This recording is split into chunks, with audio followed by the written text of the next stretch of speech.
Pipeline, structural, underwater, shutdowns, fabrication, manufacturing, all kinds of ways you could go in the welding industry, but sometimes the pathway there is the hardest thing to find. Welcome to WELD, where we explore different pathways in the welding industry. I'm your host, Beau Wigington, and this week we're going to be looking back at some of our favorite moments about just that, exploring different pathways and people in different places in their career that might give you that path you're seeking to your next job. We dive in right now. Do you want to go ahead and introduce yourself to the audience just in case they're not familiar with you and what you do? Yes, sir. So what's going on, guys? My name is Johnny Herrera. I'm the owner of Pro Snap Pimps. I'm a combo welder, just like a lot of you guys out there. I'm from Atlanta, Georgia, and I'm over here with Beau from weld.com, and we're about to have a really good podcast. How did you first get into welding in the first place?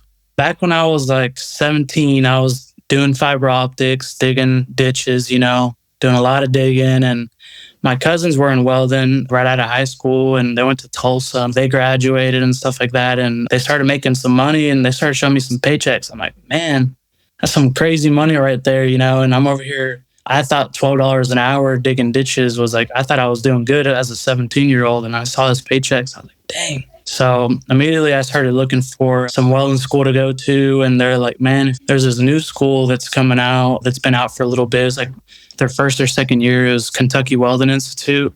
Did a lot of research on it and ended up really liking it. Seemed like they had a pretty good program, and ended up taking off work one day or a couple of days. And I drove by myself to Kentucky, and they had like an open house day. And I showed up, and I was like the only person there by themselves. Everybody's there with like their parents or whatever. And I was kind of just there by myself and did like the walkthrough and everything. And the thing that really caught my eye was like this 100K wall that they have. Everybody was like going to like a different room, and I kind of was just staring at everything. They're like, hey, you coming? And like, I kind of was like, yeah, I was just looking at this. He's like, pretty cool, huh? And I was like, man, if I come here, I'm going to be on that wall. He's like, yeah, you can do it or whatever. And I was like, man, I'm telling you, if I come here, I'm going to be on that 100K wall, and I'm going to be the first person with an outlaw leather hood on there. And finally got into the school like right after my 18th birthday. It was a 6-month program. And I think they did it was like 8-hour or 10-hour days at 2 shifts at the time. Man, I was not good at all. I was not a good welder. I had never welded before, until I went to that school. Dang. It was super, super hard. I'll tell you what, I struggled pretty much the whole time. It was like one of the hardest things I've ever done, it was an advanced pipe school. So a lot of the kids there have been welding in high school and stuff like that. And I'd never welded before. And I'm over here, I felt like I was behind the whole time. And I was so hungry for it. I wouldn't say I was the worst kid in school, but that's how I felt like I was. And I made a deal with the school as well. I was like, man, I really need extra hours. I really need extra time. What can I do? So I kind of started running their social media. Back then, they're like, all right, if you make 1 or 2 videos a day for the school, we'll let you stay after and, weld. So I ended up going to school for 16 hours for 5 months. Man, I was so tired. I did that every day for 5 out of the 6 months. I got my combo test. I did all my structural. I did all my plate, got into pipe. I did my stick out and my combo. I didn't even get to do stainless or none of that. But around time that it was time to graduate, I had gotten home from that 16-hour shift. I didn't have to do any studying, but I was eating pizza rolls. That was my dinner. That was your fuel? A broke man's freaking dinner. And I was eating pizza rolls, watching WeldTube on TV. And I was like, what the heck? I was on Indeed. I see this job listing for, a job that's in Europe. It's working at the U.S. Embassy. We need a structural welder, like a D11. Had to be certified. And I was like, oh, I'm certified or whatever. I just, got my certifications or whatever. And I was like, this is not real or whatever. And I sent my application in, filled it in real quick, and, went to sleep. And literally the next day, I get a phone call. I was welding. And I'm like, oh my God, I think this is it. Because I saw the name on it, and I had gotten an email like, hey, we liked your resume. We're going to give you a call. So I was all nervous. I was telling my instructor, Blake Hawkins, I said, man, I'm so nervous. I like got the phone call and like he was talking to somebody. I was like, grabbed him and we went outside and I was like, hey, how's it going? And put it on speaker real fast. Yeah. And I pretty much did like a over the phone interview with like one of the HR ladies. And she was like, okay, well, I appreciate everything. We're going to send it off to the next guy, one of the project managers. And so I worked the whole day. I was like nose to the grindstone working and trying to focus on like what I was doing and stuff like that. But like the whole time I was like thinking about this. I was like, oh my God, like they called me or whatever. And then I finished the first shift. I'm sitting there and I get the phone calls ringing and I'm like, like I like running around and I'm starting to talk to this other guy. And we did another over the phone interview. And I don't know, I think I'm pretty good at talking to people. I don't know. And I was trying to emphasize that I was young, but like I was super hungry and ambitious and hardworking and, you know, tell him like all these qualities that I did have, you know, but man, he liked everything I said. And he's like, well, I appreciate it. I'm going to send all your information to Mimi was her name. And she's going to get you going on the paperwork. And I was like, oh my God. And like, finally I graduate and they're like, all right, well, we got everything. Now we're just waiting on everything to process and stuff like that. I'm like, man, this is not real. It was like the week before Christmas. I go home finally from graduating and I get the airplane tickets. I'm like, oh my God, I'm going. And they're like, when do you want to go? And like, I was so ready to go. I was like, let's go right now. And I literally landed there, like, I think the day before Christmas. And here I am. I was like 18, I think, or 18 or 19.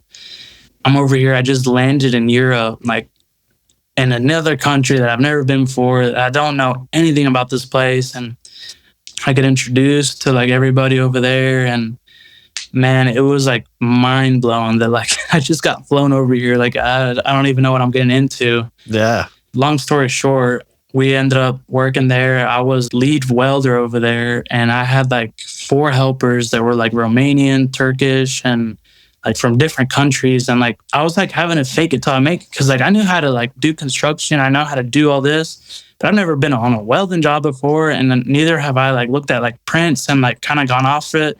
And everything was like government spec. And like there was Marines security that was like watching everything you did. Like they followed you everywhere. And like I was building bulletproof safe havens around the embassy. And I did that for like a year. And I learned so much stuff out there. There was no like faking it. Like you had to like prove why you're there. And, you know, I have a good work ethic. I'm pretty smart and, you know, figure out how to speak to all my helpers and stuff like that. Like I'd be like, this hammer in America, in Turkey or Romania, like, what are you calling it? Like, chokan, or I ended up learning like freaking 7 different languages, like just different like phrases and different things. Cause there's people from all over the place over there. And you kind of have to adapt and, you know, overcome like all that stuff. And if they're going to be working with you, you got to be able to like communicate. And I made my first 100K over there. So while I was out there, I got initiated into like the 100K Hall of Fame or whatever for the school. And I get home, went all the way back to Kentucky. I turned in my hood, my outlaw leather hood that I had, because they were going to put that on the Hall of Fame, the 100K wall. Turned that hood in, and then I went straight to work. I'm Liv. Most people know me by Liv Taylor Dodge, and I am a structural welder on offshore vessels. And how did you get into welding in the first place? So I love when people ask me this question because it's like an answer that I couldn't make this up if I tried. So I was always kind of into, you know, the trade life, but I just had no background in it whatsoever. And I was actually in project management for a roofing company for years, and we had a sheet metal shop. And every day I'd walk through that shop to get to my office. And every day I'm like, oh my God, that is so much cooler than what I'm doing. but, you know, I had never like used a tool in my life. Like there's just no shot of it. You know, I had nobody in my life, family or whatever that did that either. And so I'm not joking you. When I just had a dream that I asked the owner of the company if I could work in the shop. And I woke up at like 2 a.m. I was like, what? I was like, that was kind of a cool idea, but like, maybe I'll do it. Maybe I won't. I was like, I'm probably going to wake up and be like, that was really dumb. But sure enough, 6 o'clock in the morning, I was in the boss's office and I asked him if I could work in the shop. And he was like, seriously? And I was like, yeah. And he was like, well, you either work out there or you work in here. And I'm like, for real? And I packed up my whole office in a box that day and started working in the shop. And then they have welding out there. So then I put myself in night school for welding. And that's kind of how it all started. That's wild. Well, when you did get out of school, like what was your journey like getting a job after that? Rough. Yeah. Rough. So one of the things that I try to make known that might not be loved, or I don't know. So people have a big stigma of welders, and welders do say it too, of we make a lot of money. Welders make a lot of money. Okay, that's all you hear. Just that welders make a lot of money. So I went in thinking welders make a lot of money. All I had known was office life. Okay, so I'm just used to like salary or hourly, like just the basic. Okay, trades, we're not paid the same at all as that lifestyle. Like it's just not the same. And I didn't know that. So I went in thinking, oh, welders must just make a lot of money per hour. Wrong. So, my very first welding job, it's kind of harder to find a job when you're very new out the door and you're just green. Like nobody, that magic number is 5 years in the welding field. Oh, yeah. Like, 5 years experience. Had that 5 years experience. And so when you're fresh out of school, it's going to be a little bit harder to find a job. So my first welding job, just because I was so antsy and excited, I actually took like a $7 an hour pay cut. I'm like, oh my God, I thought I was going to make more money by making less. Like, what's going on? And it's because I didn't understand, there's different fields of welding. There's shop welding, there's refineries and shipyard welding, there's pipeline welding.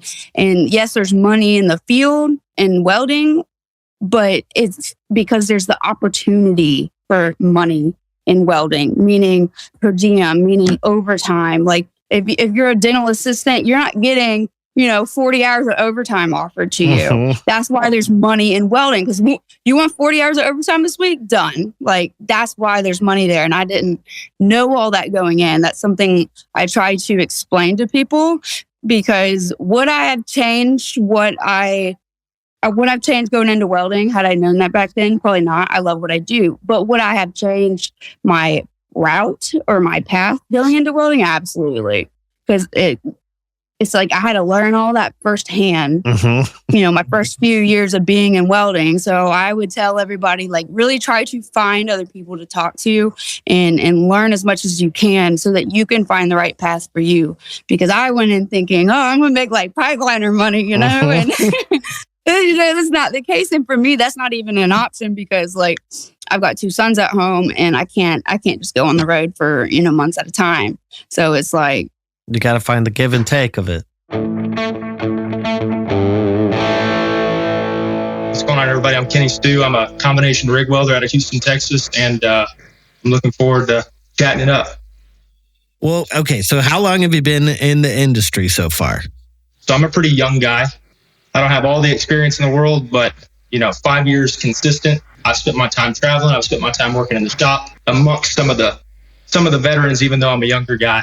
Okay, so before welding, what were you doing if you just got into it 5 years ago? Welding was not on my radar. I'm the first generation of my family.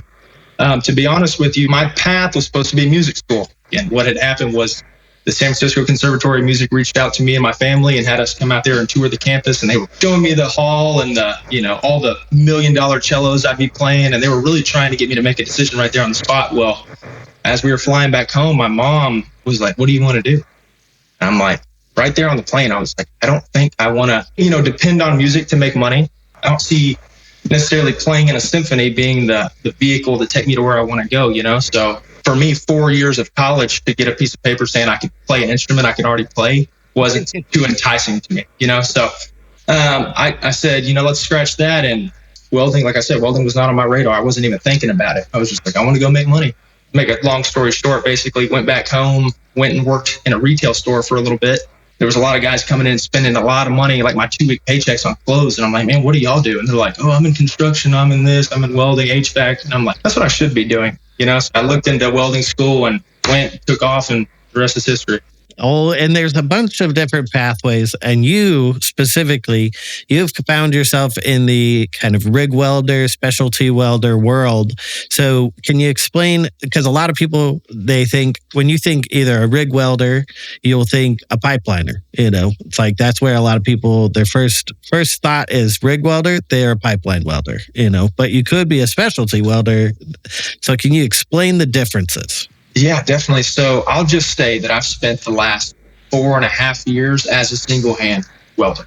The difference between a single hand welder and a rig welder is a single hand welder shows up, he gets paid on just his hand. He shows up to the job with his hand and his hood, and they pretty much provide all your consumables, your welding machines, everything, and they pay you an hourly rate. Well, the rig welder is getting paid for his hand. He's getting paid for his truck. He's getting paid for diem if it's traveling, and he is expected to not only completely know just all the general knowledge and how to fit, and I mean, you name it. When people think of rig welder, they think of pipeline instantly, right? Because that's what we see. That's what we see on the phones. That's what we see in the videos. If you have a welding truck, you're on the pipeline. Well, that's not true. The rig welding space is, I'll say it's made of like 3 major groups. So the first one being your pipeline. Right, these guys are stick welding downhill all day long. They're never in the same place twice. They're going down the line. Well, those guys are traveling. Those dudes are, pretty much in the middle of nowhere most of the time. And I personally haven't ever pipelined. I've only been running my truck for around the past year, and I've done the other 2 things. So other than the pipeliner, you have your plant specialty rig welder. So the difference between the pipeliner and the specialty plant welder is you're going to the same job site every day. It's plant work. If you're going to be working in a plant as a rig welder, you got to be able to helium. You got to be able to TIG. And you got to be able to TIG quite well. I mean, this is an active refinery. They're shooting most of the welds you make. And it's typically a lot of stainless, certain special alloys. You'll run into Inconel or different, duplex, other alloys like that in these refineries because they're making chemicals. They're refining oil, certain chemicals need certain metals, I guess, and you'll run into a lot more specialty stuff.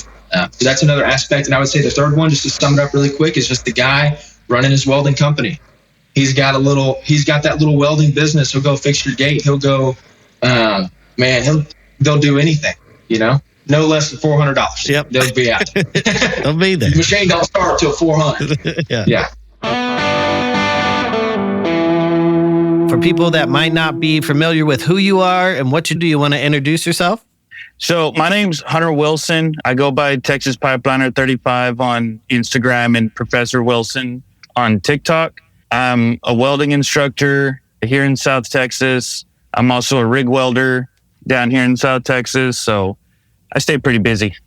Yeah. That was the big topic we wanted to talk about today was rig welding. Everybody gets into the industry and they say, you got to be a rig welder. You got to go be a rig welder. But nobody talks about what it's like to be a rig welder. Not just like the glitz and glamour of the cool arc shots and welding on big pipe and everything. But there's a lot more to the industry. Yeah. And that's one thing I tell a lot of kids when they message me about like, oh, what's it like being a rig welder? Or when my students ask me, oh, what's it like being a rig welder? Yeah, it's cool. You get to drive around the big badass truck, even though like my trucks by no means are slick rigs. I'm riding on stock wheels and everything, stock height. And some of these guys go crazy with their trucks and they look phenomenal. That's great. But there are also times where for lunch, you're picking up Vienna sausages and crackers because times get hard for rig welders. You're not always going to have $100 bills falling out of your pockets. No.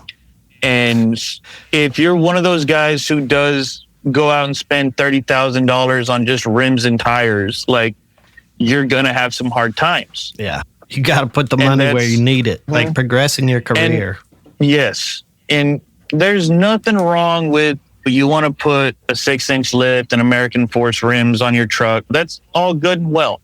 But make sure you got the important stuff paid off first. Your house, saving for your future, saving for emergencies, things like that.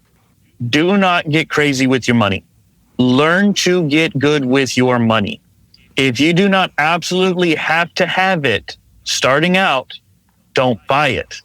And if it is something you're going to buy, Stick with the rule that I stick with. If I don't have enough money to buy 2 of them, I don't have enough money to buy 1 of them. So my hobbies that I get into, I set aside a budget for that. If I want to go buy a new hunting rifle, yeah, I got enough money in my bank account right now to go get a new hunting rifle. What if something comes up later that week and I spent anywhere from $700 to $2,000 on a new rifle? That's going to leave me in a bind. So I save for it.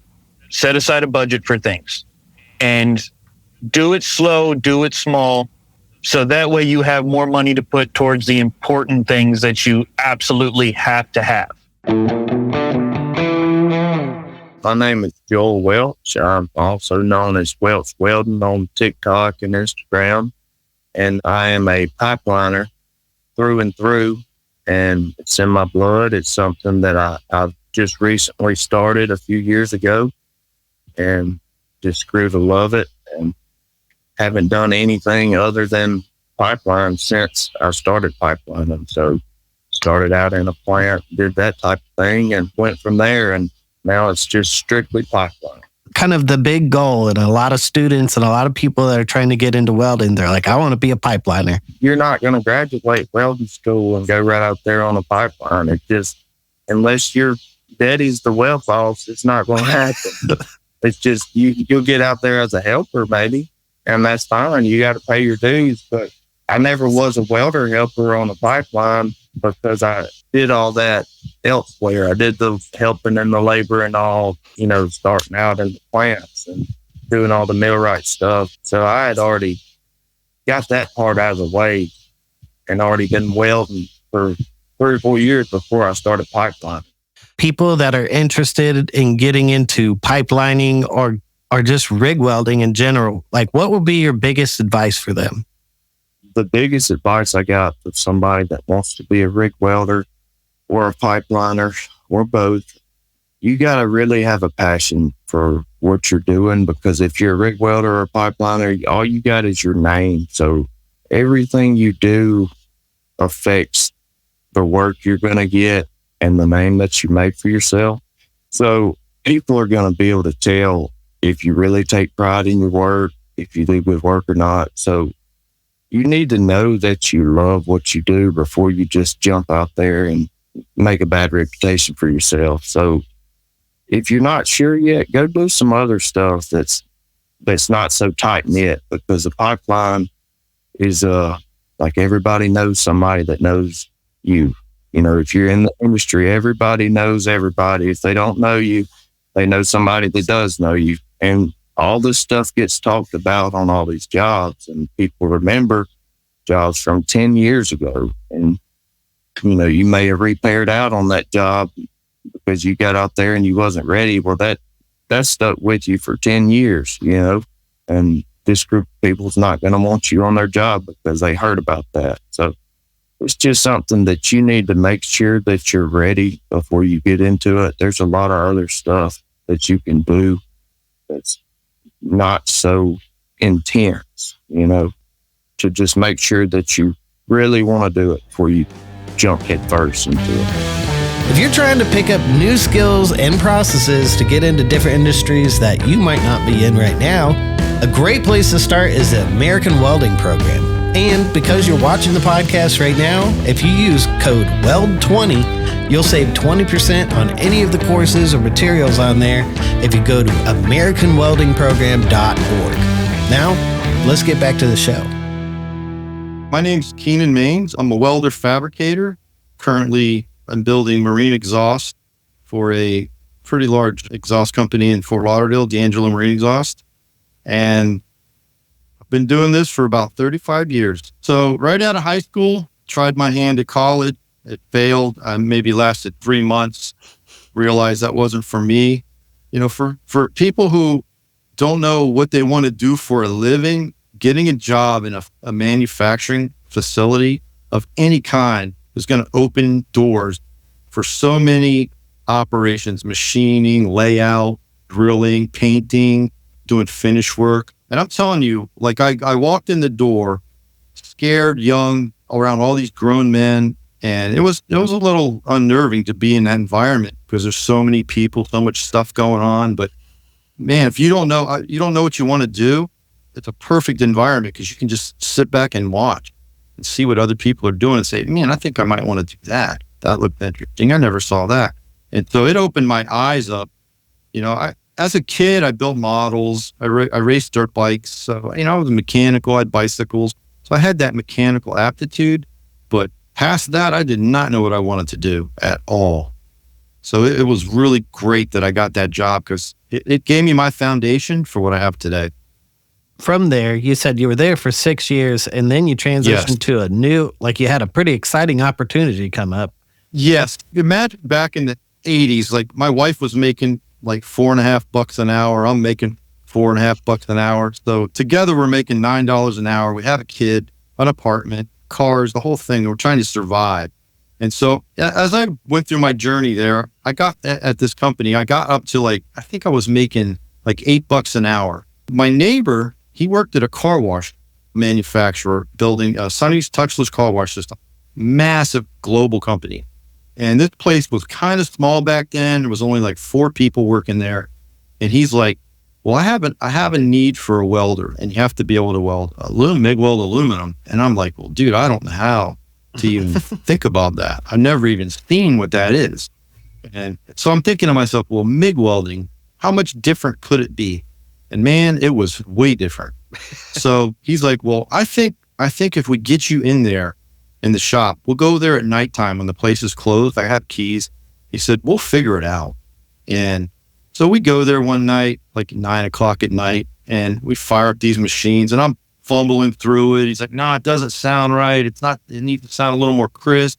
So we're fiddling around. And so I start laying down nice bead. And he's like, all right, I think you got it. He said, make sure you wire brush your welds when you're done because the owner, he loves that. When he sees you do that, he'll know that you know what you're doing.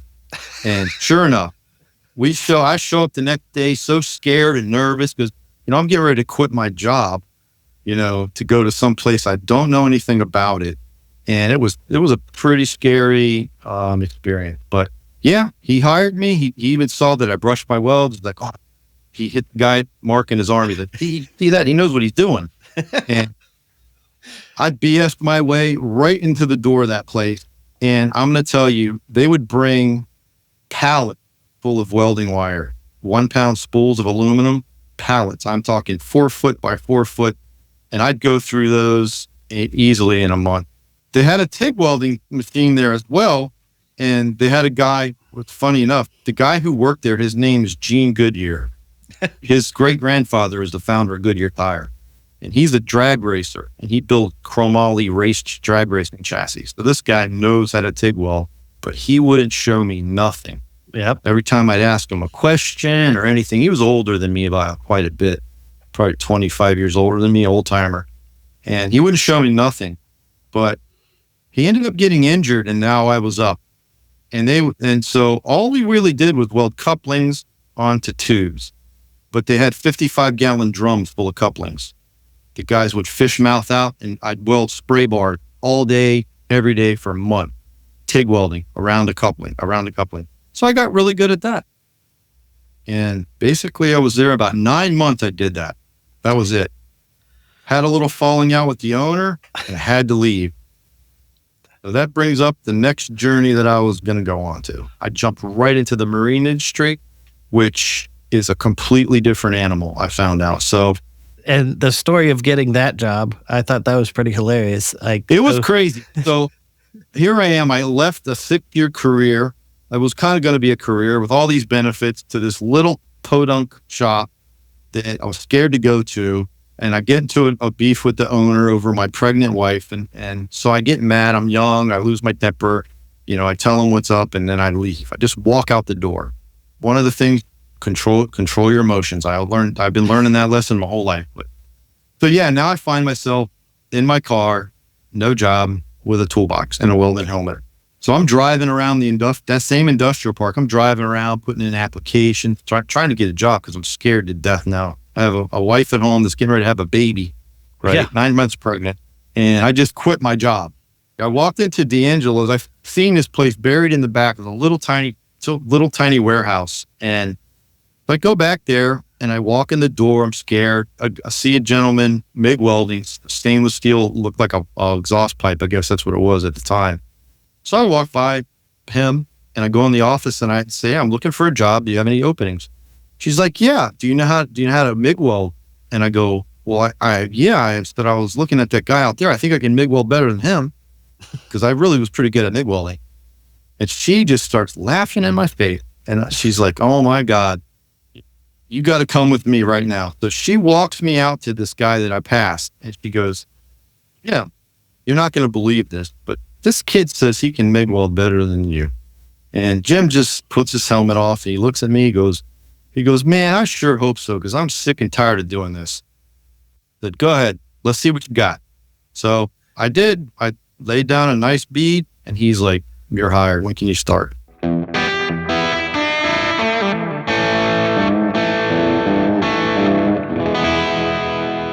I am Stan Sherwin. My Instagram handle is SS_custom_welding. I am 39 years old and I am a welder. I basically weld anything. As of now, I'm in South Florida and I weld a lot of, basically TIG welding, a lot of stainless and some specialty metals and stuff like that. Well, and you first got into welding with your dad, correct? Because we were chatting when we were down there and you said you first started with your dad. Can you tell us about that experience? Oh, absolutely. So my journey is a little different than most people as far as my father was a Boilermaker. So he worked at the Philly shipyard. Growing up, I saw it all the time, in the backyard. He had a welding machine. So he was always making and doing stuff from the side projects and stuff like that. So I'll never forget when I was still young in my teenage years and wanting to go out and party and stuff. It would be like a Saturday morning and I'd be sleeping in and I'd hear the welding machine fire up out back. And I'd be like, oh my God, And then I don't know, I think I got around maybe 19 years old, something like 19, 20, give or take. And the switch went off where, okay, it's time to be an adult. And my father he was already out of the union by then. He left the union and he started basically running jobs for an industrial maintenance company. All right. He was the project manager for that company. And now he was able to get me in, now I'm old enough now, I'm out of school and I'm ready, Dad, I want to go to work, and I don't want to go to college or school or anything like that. I'm not good with that kind of stuff. I want to do what he did. My father's always been my role model and my hero, and I've always looked up to him. So it was like, regardless, I never touched welding at all up to that point, but seeing him do it, I just had that vision, but that's what I wanted to do.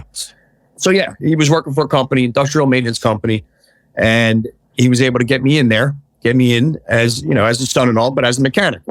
So I was spinning wrenches for a few years.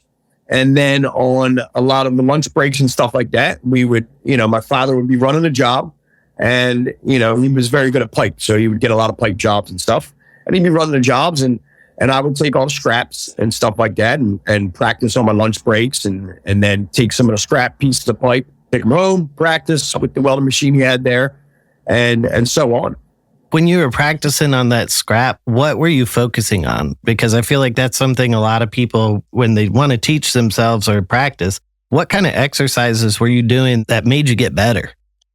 First off, I've never been bashful as far as anything, but especially asking questions. So I was surrounded by, obviously I was spinning wrenches. I was the mechanic and then I was the grunt. So I was doing all the labor, right? So I was getting all pipe ready and grinding and all that stuff. So I would see these guys, all these really good welders. I would see them and I would stand there and just watch them.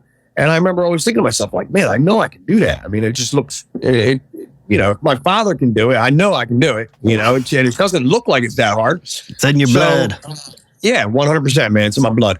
So, and everything else my father's been able to do, I've always been able to excel at also my whole life. So, I would take the parts home and I would set it up like a 6G and stick weld and just practice stick welding and stuff like that, And the pro that I had above a lot of people is, I was doing scab work, wasn't union, but since my father came from the union, he knew all the codes and all the tricks, and he knew all the how to code weld, pipe. And he took that from the union codes, and he took it into, regular, industrial like scab work and stuff like that. And so whenever I had any questions or anything, my father was right there to be able to be like, well, try this or do this and try to put it on this angle, like a 45, and try that, and see how good you get. So for people out there that might not know what scab work is, can you explain what that is?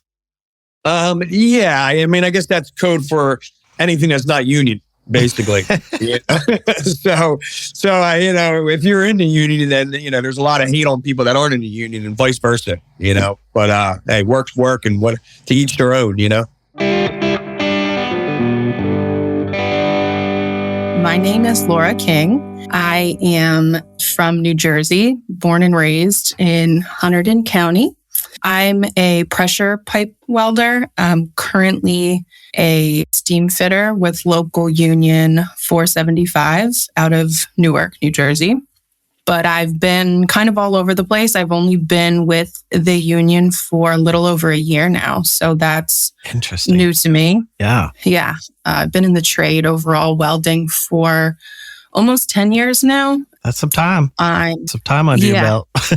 But I didn't know anything about unions. No one in my family came from one. I had no connections. I didn't know the process, and no shop, fab shop or welding job. Not all of them want to train you. So I was lost.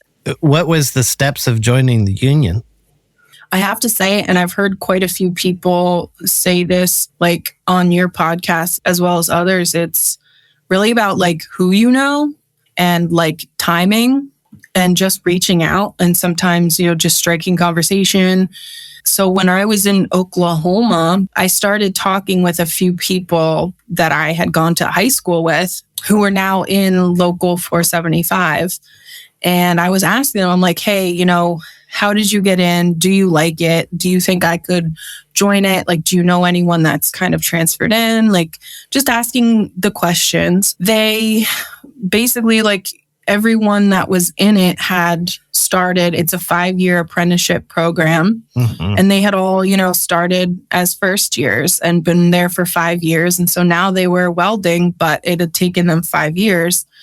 And I just kind of had a little bit, a gleam of hope from a few people being yeah, you know what, you probably could transfer in or test your way in or something, because we know you can weld, but, So I had a little bit of hope with that moving home. And then it's so weird. It was someone heard that I was looking for welding work. And it was my sister's friend who then went and asked her friend, who went and asked another friend. And I just got this random phone number, and they were oh, text this guy, Chris. I think his name was Chris. Text this guy, Chris, and tell him that you want to work for 475. And I was okay. So I just sent them a text message, and they were oh, you want to talk to Dee, who's this girl, Delana. She's a great welder. She's a great steam fitter. But I didn't know who any of these people were. They were yeah, you want to talk to Dee. Here's Dee's number. So now I'm 3 phone numbers deep, being I don't even know, what the heck I'm doing. And I just over text, told her my story. And I was again, I was in Oklahoma at the time. That's when I first, I think, reached out to her. But over the course of the next year and a half, she any questions that I had, I reached out to her, and I was how can I do this? I've been welding for a while, so I don't want to take a pay cut and start at the bottom as a first year. I knew that there was plenty for me to learn, because I still barely know anything about the steam fitting aspect of it. But I do know that I can weld and keep up with the guys that have been welding for you, and I can pass those weld tests. So luckily, while I was working in that fab shop doing spray arc and catching on fire every day, they put my name, I guess, on a list and had me come in and practice and take some practice tests. Initially, they offered me to transfer. I guess it wasn't really a transfer, but to come in and start as a third year, I think. Dang. And because their apprenticeship program, I I had already missed the like start and stop dates. So it was like weird timing. But they were like, maybe we could put you into a 3rd year class, which I was like, that'd be great. But then, we were discussing money a little bit, and it wasn't really what I was looking for. And so they're like, all right, well, again, come in here, weld for us. Let us see what you can do. And we'll regroup. So a couple months later, they had me come in and I took a test, and they're like, yeah, all right. So they ended up offering me a spot in their 5th year class, basically like their senior class.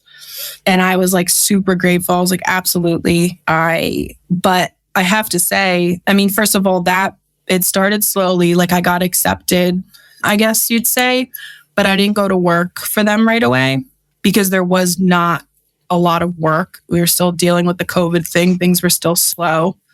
So I was stuck in this weird transitional period for a while between like, I don't want to leave this fab shop that I'm in right now, even though I absolutely hate it, but I can't move forward yet. So they started me as a 5th year. I think first I went to work. You're supposed to basically go to like school and work at the same time, but they threw me to work first. And then after I'd been working for them for a few weeks, they were like, oh, we have to get you into class.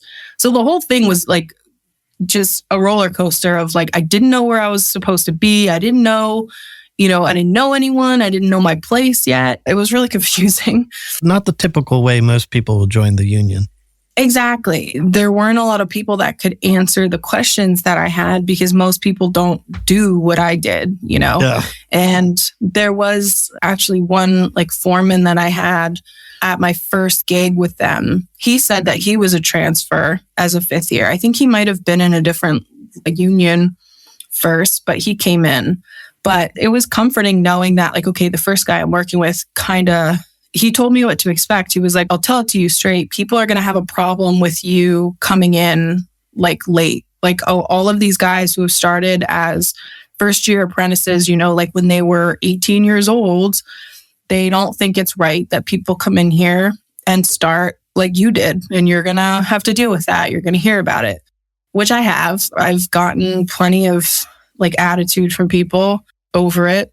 But at the end of the day, like I just had to really kind of convince and prove these people that I was like, I have done this kind of work before. I can weld. I know that you might be hesitant to give me an opportunity, but I promise that I will do what I say I could do. My name is Jordan Moreno. I am a commercial diver, underwater welder. I've been doing this for coming up on 10 years now.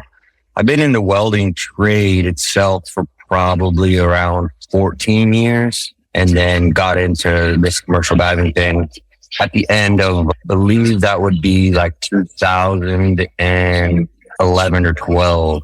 Were you diving before all this happened? Was that a passion of yours? Yeah, so I had been scuba diving for years before that, just for like recreation and fun, just go down there and just have some fun. So I got into that. And then when I graduated high school, I decided that, I'm not like every typical high school student. There's the fortunate few of us that really like to work with our hands, and that's where we excel. So I decided to go to a welding school in Troy, Ohio. It's called the Hobart Institute of Welding Technology. I was there and I did their pipe and structural program. I did pretty well for myself there. It was like probably the first time that like I've actually engaged in school, it grabbed my attention. Yeah. And like, I was like, I'm in, I love this. This is great. High school was very tough for me, but I was able to weasel my way through it and made it into the welding school. And when I got out of welding school, I started welding in the shipyards over in Alameda in Northern California. And then I quickly learned about commercial diving, working in the shipyards with there were some other subcontractors there that were divers just working. I'm like, what are these guys doing down there? What's going on? And they're like, oh, those guys are underwater welders. Well, it turns out they're not. They weren't actually underwater welders. They were just commercial divers doing some cofferdam patching. But that's what introduced me to the whole thing. And so I went down that like YouTube rabbit hole and Google search and all that. And then ended up finding a school in Santa Barbara, California called Marine Diving Technology, SBCC, Santa Barbara City College, which is, I believe, to this day, probably the oldest running dive school. And I'm obviously, partial to them, that I think are the best. But that's just me, That's just me. I have to, I'm alumni there, right? So you gotta rep it, man. Yeah, you gotta rep it. Underwater welding is notoriously dangerous. What are people wrong about when it comes to the dangers of underwater welding? The way I would put it is like any construction site, it has its dangers. So we have all that as well. Not to mention, I'd like to say we're shorthanded on everything underwater because I don't have a crew of 10 guys. It's me and one other guy. Yeah. So, you're doing crane ops and all that stuff. The cranes can't see you. You're directing them by radio. So there's no visual aid for them. So you are their eyes and their ears. So that's dangerous. If you're talking about like decompression sickness and stuff like that, the pioneers in the 80s, they did a lot of testing and they messed up a lot of guys going through this testing, and they paved the way for us. I would say it's very safe. It's very regulated on our tables, on how we run them. And I really think it's up to the diver gets hurt. More than likely, it was something the diver did that he wasn't supposed to do. What would your biggest advice just to people either new into the welding world, wanting, like, interested in it? What kind of skills or what kind of work ethic, like things like that? What would be your biggest advice for them? Well, besides being a go-getter, being a hard worker, being a smart worker, obviously being a safe worker. And, in this field, you have to be willing to travel. That it's like 80% travel. So if you can't do that, it's going to be hard to really kind of make a name for yourself. Also, it's very important to know other skill sets, mechanics, hydraulic mechanics, electrical, not just the welding, fabrication, all of that. It takes a lot more than just the welding. That's the welding portion of it, of any big welding job I've been on, is probably still only maybe like 35-40% of the job. There's still tons of other things that come in between there that get you to, the end result. But definitely be a hard worker, pay attention, ask questions. No question is a bad question. Even if you think it's like, oh, this is really stupid for asking. If not, you're never stupid for asking a question, because you're asking so you don't mess it up. That's fine. I'd rather have you ask and not mess it up than mess it up and then ask. So, definitely those. And just, really at the end of the day, you got to know how to balance work and life. And if you don't, you're going to get caught on either one, where work is taken over and then you become resentful at work, or your personal life is now more important than the job and you can't do what you have to do at work. So I would say understanding balance is probably the best way to have a long career. Thanks again for tuning in to another episode of WELD, and a huge thank you to all of the guests that came on. Like, these best of episodes are an awesome walk down memory lane, and it's just awesome even learning new things every time I listen back. So just really appreciate everybody who's come on the show, because we couldn't do these types of episodes without you.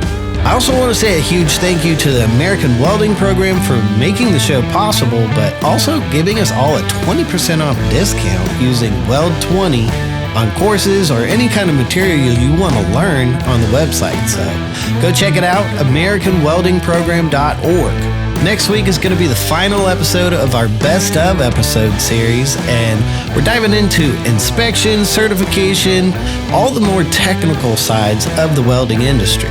Until next time, we'll see you out there.